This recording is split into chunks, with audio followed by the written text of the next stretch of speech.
Quinine న్యూస్కు స్వాగతం. సిరికొండ మండల కేంద్రంలో జోషువా టవర్నికల్ చర్చిలో ఈరోజు క్రీస్తు పుట్టిన దినాన్ని క్రిస్మస్ పండుగ ఘనంగా జరుపుకున్నారు. మందిరంలో ప్రత్యేక పాటలు పాడుతూ ప్రార్థనలతో ప్రత్యేక ఆరాధనతో క్రీస్తును స్తుతించారు. జోషువా టవర్నికల్ చర్చిలో పాస్టర్ దేవదాస్ యేసుక్రీస్తుని గురించిన వ్యాఖ్యాన్ని వివరించి బోధించారు. అనంతరం మిఠాయిలు పంచుకొని ఒకరినొకరు క్రీస్తు జన్మదిన శుభాకాంక్షలు తెలుపుకున్నారు.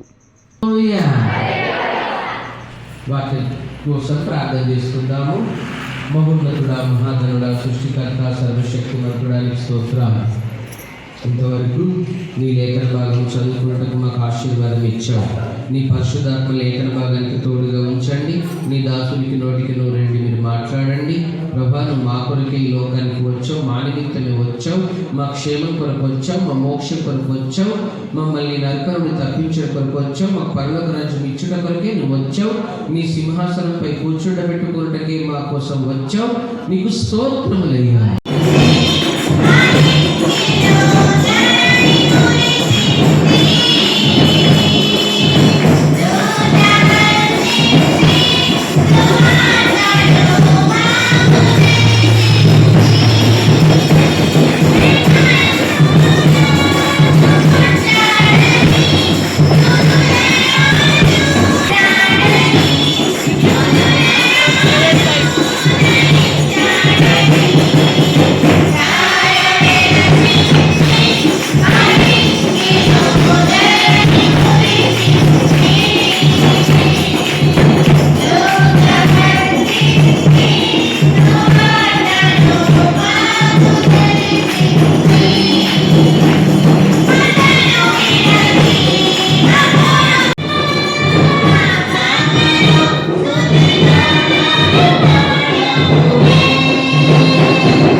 దేవుని సంగమా, దేవుని పూజిస్తున్నటువంటి దేవుని భక్తులారా, దేవుని సేవకుడిగా చెప్పే ముఖ్య విషయం ఏంటంటే, యేసు ప్రభు ఎందుకొరకు పుట్టాడు అంటే మానవాళి రక్షణ కొరకు, మానవుల పాపాలు కడగడానికి ఆయన ఈ లోకంలో పుట్టాడు.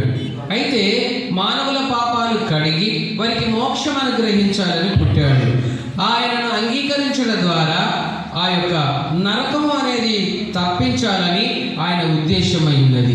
ఆది నుండి ఇంతవరకు, ఇప్పటి నుండి ఇంకా ముందు కాలంలో ఉన్న కాలం వరకు పుట్టబోయే సంతానం కొరకు కూడా ఆయన అందరికీ రక్షకుడై ఉన్నాడు.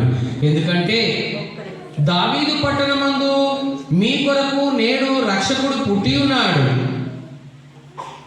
అని దేవుని యొక్క వాక్యము లూకాసు వార్త 2వ అధ్యాయము 11వ వచనంలో రాసింది ఉన్నది. ఆయన రక్షకుడిగా మన కోసం పుట్టాడు. ఆయనను స్వీకరించిన మనకందరికీ ఆయన దేవుడుగా ఉంటున్నాడు. మనం ఆయన బిడ్డలుగా ఉంటున్నాము. ఆయనను మనసారా పూజించి ఆరాధిద్దాము. ఎప్పటికప్పుడు వార్తలను వీక్షించేందుకు Q9 న్యూస్ ని సబ్స్క్రైబ్ చేసుకోండి, లైక్ చేయండి, షేర్ చేయండి. విలువైన సమాచారాన్ని ముందుగా మీరే తెలుసుకునేందుకు బెల్ బటన్ ని క్లిక్ చేయండి.